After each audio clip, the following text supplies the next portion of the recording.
Bob from Bob's Workshop. I set a challenge for myself this week to see if I could publish one video a day for 7 days in a row. And with this video, I have completed that challenge. Yesterday, my wife and I voted early, and while we were driving around, we happened to notice a tank on display near where we voted. So this is a little video about that tank.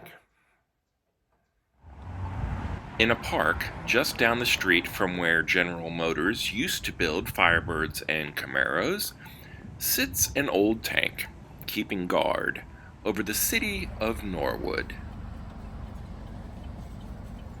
This past summer, I stumbled across an earlier M48 Patton tank, keeping a VFW haul safe in Milan, Indiana.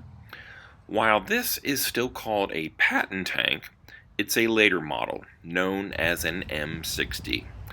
An M60A3 to be precise. And from outward appearances, this one is in fairly decent shape.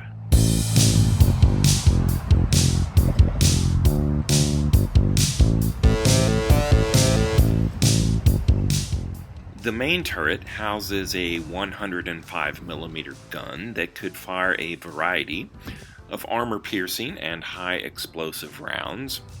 Above the main turret is a smaller commander's turret that enclosed a Browning M2 50 caliber machine gun. I can't even imagine how loud a tank would be with just the engine going. But add to that the blast of a 105mm shell, plus the automatic gunfire, and I think you'd suffer hearing damage pretty quickly. I guess that's why the crew, in photos or videos, are usually shown wearing over-the-ear headphones, not just for communication with each other, but probably also for hearing protection.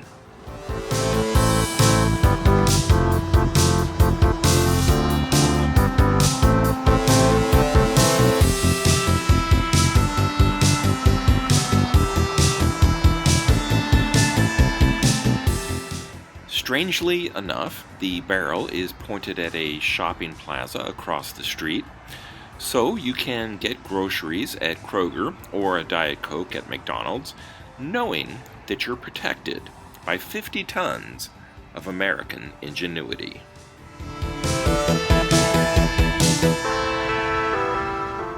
The earliest of these came out in 1962 at a cost of $480,000 each.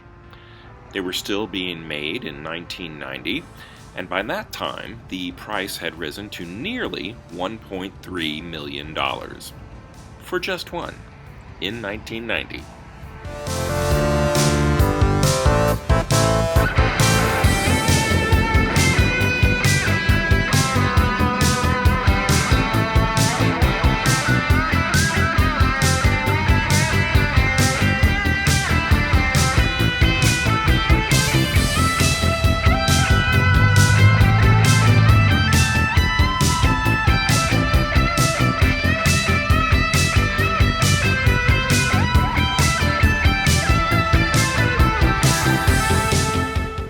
Pretty much any day is a good day for looking at tanks, but yesterday was an especially beautiful fall day, so that was nice.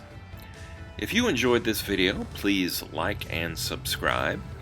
Thanks for watching, and until next time, this has been Bob's Workshop. Take care.